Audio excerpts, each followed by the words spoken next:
حسین کا دامن.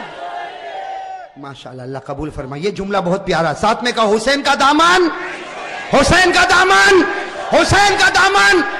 حضرت قرید نے فرمایا حسین تھوڑا سا ہٹ جا, آسمانوں پر میرا محمد مجھ کو نظر آتا ہے. حضرت قرید نے لا الہ الا اللہ محمد الرسول اللہ صلی اللہ علیہ وسلم پڑھا. حضرت قرید کے بعد حضرت حسین کی جماعت میں سے ایک آتا شہید ہو جاتا, پھر دوسرا آتا شہید ہو جاتا. یہاں کا ایک وہاں کے سب, یہاں کا اور سب ٹوٹ پڑتے شہید.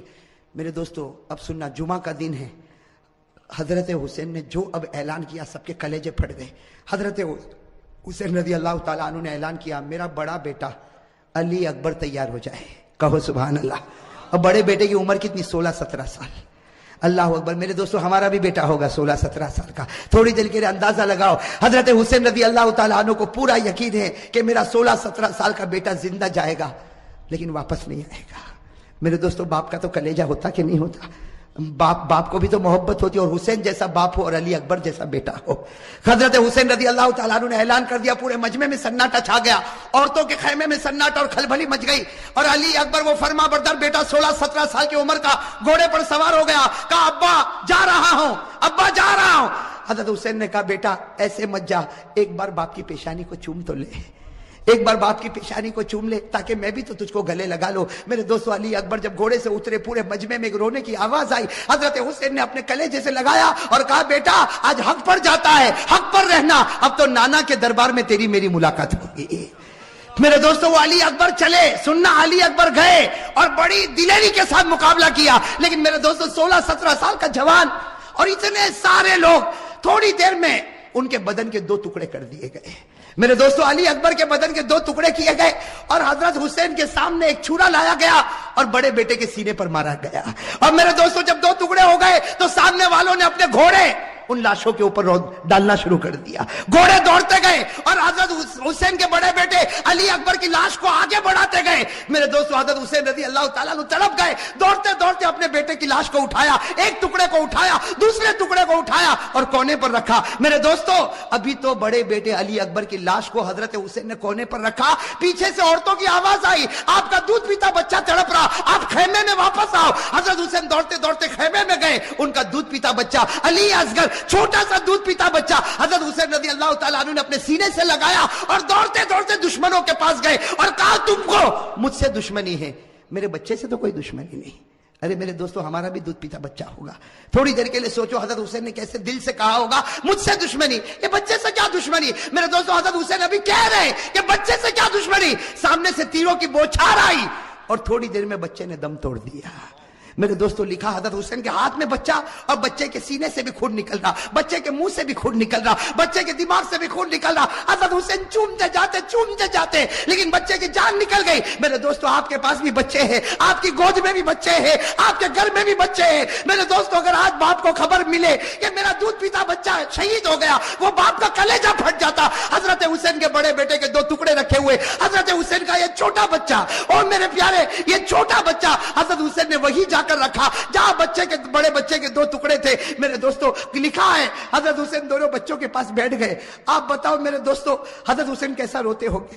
کبھی بڑے بچے کے ٹکڑے کے سر پر ہاتھ پھیرتے, کبھی چھوٹے بچے کے سر پر ہاتھ پھیرتے اور جملہ کہتے تھے میرے بچوں تمہارا ہنسنا بھی مجھ کو یاد ہے, اے میرے بچوں تمہارا کھانا بھی مجھ کو یاد ہے, اے میرے بچوں تمہارا ابا ابا کر کے بلانا بھی مجھ کو یاد ہے, تمہاری ہر گھڑی مجھ کو یاد ہے. میرے دوستو یہ سب کرنے کے بعد ظہر کا وقت آیا. ساتھ میں کہنا کون سا وقت آیا؟ جمعہ کا دن تھا, کون سا وقت آنا چاہیے. لیکن کربلا کا میدان جمعہ ہونے والی, میں میدان میں جمعہ ہوتی, گاؤں دیہاتوں میں جمعہ ہوتی. حضرت حسین نے فرمایا میرے دوستو بڑے بچے کا ٹکڑا رکھا ہوا ہے, وہ باپ نے کیسے وضو کیا ہوگا. حضرت حسین نے وضو کیا اور وضو کرنے کے بعد کہا چلو جماعت بنے گی, ظہر کی نماز ہوگی. حضرت حسین نے 2 رکعت ظہر کی نماز پڑھائی. میرے دوستو مقابلہ کرنے والے مقابلہ کرتے گئے. حضرت حسین نے ظہر کی 2 رکعت نماز پڑھائی اور اس کے بعد میں حضرت حسین نے اپنا گھوڑا لیا اور فرمایا اپنے خیمے میں فرمایا وہ پرانی چادر جو کونے میں رکھی وہ لے کر آؤ. میرے دوستو ایک بڑی چادر لائی گئی, بالکل پرانی چادر لائی گئی. حضرت حسین نے سینے سے لگایا اور کہا لوگوں تمہیں معلوم نہیں یہ میری ماں فاطمہ نے اپنے ہاتھوں سے بنایا تھا. میرے دوستو حضرت حسین نے کہا وہ پرانی تلوار لا کر دو. ایک پرانی ٹوٹی ہوئی تلوار لائی گئی. حضرت حسین نے وہ تلوار کو ہاتھ میں لیا, کہا لوگوں یہ وہ تلوار ہے جو میرے ابا حضرت علی لیا کرتے تھے. اور پھر ایک کالا امامہ منگوایا, ایک کالا امامہ پہنا اور کہا لوگوں یہ وہ امامہ ہے جو میرے نانا محمد الرسول اللہ.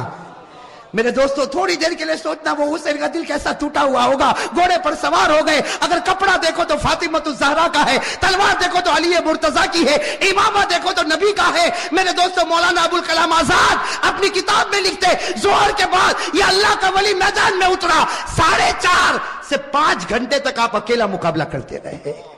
نعرہ تکبیر, حسین کا دامن. میرے دوستو آپ صرف اندازہ لگاؤ, سامنے 4,000 ہوں گے, 40,000 ہوں گے. ارے میرے دوستو میرا ایمان کہتا ہے سامنے لاکھوں ہوں گے, اربوں ہوں گے, کھربوں ہوں گے, لیکن حسین کا نہیں بگاڑ سکتے, اس لیے کہ حسین مقابلہ نہیں کرتا تھا, فاطمہ کی چادر مقابلہ کر رہی تھی. میرے دوستو حسین مقابلہ نہیں کرتا تھا, علی کی تلوار مقابلہ کر رہی تھی. حسین مقابلہ نہیں کرتا تھا, نبی کا امامہ مقابلہ کر رہا تھا. میرے دوستو سننا, مقابلہ چلتا گیا. مولانا ابوالکلام آزاد لکھتے ہیں, ذرا کان کھول کر سننا, مولانا ابوالکلام آزاد لکھتے ہیں کہ آپ کے سر مبارک سے لے کر آپ کے پیٹ مبارک تک 80 تلوار کے زخم لگ چکے تھے. اور میرے دوستو پورے خون سے لہو لہان ہو گئے, خون سے. اور میرے دوستو ایک بات سننا, جب حضرت حسین کا جب مقابلہ چلتا تھا, سامنے سے کسی نے برچھا آپ کے ہونٹ پہ مارا تھا. کس پر مارا تھا؟ آپ کے ہونٹ پر مارا تھا اور خون گر رہا تھا. اور پیچھے سے لوگ جو حضرت حسین کی جماعت میں تھے وہ پیچھے سے کہتے تھے کہ ہونٹ پر کیوں مارا. پیچھے سے آواز آتی تھی کہ او دشمنوں تم نے حسین کے ہونٹ پر کیوں مارا, یہ وہ ہونٹ ہے جس کو نبی روزانہ چوما کرتے تھے, یہ وہ ہونٹ ہے جس کو ہمارے نبی چوما کرتے تھے. میرے دوستو کیسے لہو لہان ہو گئے. اب سننا جو پوائنٹ کی بات ہے, حضرت حسین کھڑے ہو گئے اور کہا ٹھہر جاؤ, تھوڑی دیر کے لیے ٹھہر جاؤ. سب رک گئے. کہا کیا ہوا؟ کہا عصر کی نماز پڑھنا ہے, اس لیے سورج بالکل ڈوب جائے گا, تھوڑی دیر باقی ہے, 4-4.5 گھنٹے ہو چکے, 5 گھنٹے ہو چکے, سورج ڈوب جائے گا, عصر کی نماز قضا ہو جائے گی.